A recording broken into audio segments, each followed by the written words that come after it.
गेहूं के भाव में हल्की मंदी देखने को मिल रही है। कुछ मंडियों में इसके भाव पर खासा फर्क पड़ा है, जिससे किसानों को अपने गेहूं को बेचना या स्टॉक करने के बारे में सोचना पड़ रहा है। और इजिप्ट ने ऐसी क्या शर्त रखी है जिससे निर्यात करने में परेशानी हो सकती है।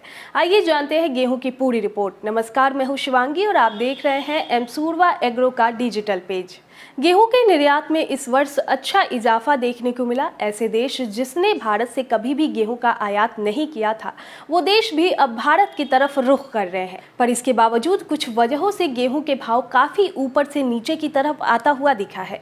जैसा कि हमें पता है और इसके ऊपर हमने कई बार बात भी किया है कि गेहूं का सबसे बड़ा निर्यातक देश रूस और यूक्रेन है।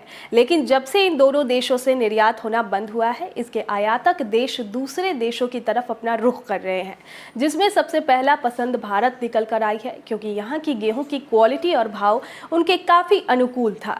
भारत से गेहूं का निर्यात इससे पहले काफी कम किया जाता था, जिससे इसके भाव काफी कम थे और इसी वजह से आयातक देश ने भारत की तरफ अपना रुख किया, जिसमें सबसे बड़ा नाम आता है इजिप्ट का। इजिप्ट दुनिया में सबसे ज्यादा आयात करने वाले देशों में से शुमार है। कुछ दिन पहले वहां के कुछ अधिकारियों ने भारत का दौरा किया और गेहूं आयात करने के लिए मंजूरी ली। पर फिलहाल यहां से निर्यात की जाने वाली गेहूं का लैब टेस्ट किया जाएगा और उनकी गुणवत्ता कैसे है इसके बारे में रिपोर्ट बनाई जाएगी, जिस रिपोर्ट के आधार पर ही निर्यात की मंजूरी मिलेगी।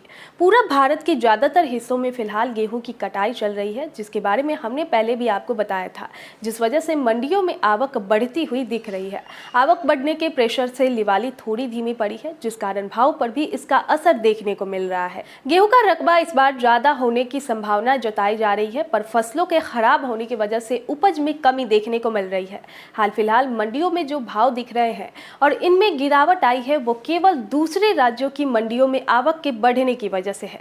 डिमांड की बात करें तो गेहूं की डिमांड में कोई कमी नहीं है। निर्यात मांग लगातार बढ़ रही है। इजिप्ट से जो खबरें आ रही है वो भी कुछ समय के सामान्य हो जाएगी। और लोकल डिमांड की बात करें तो इसमें भी फिलहाल अच्छी बढ़त बनी हुई है। गेहूं के भाव अभी भी न्यूनतम समर्थन मूल्य से अधिक ही देखी जा रही है, जिससे सरकारी खरीदी भाव में गिरावट देखने को मिल रही है। इसके भविष्य की बात करें तो गेहूं की अच्छी डिमांड, निर्यात और आवक समान रहने की वजह से भाव में गिरावट बहुत ज्यादा नहीं बनेगी और इसके भाव में आगे बाजार अच्छा रहने का अनुमान है।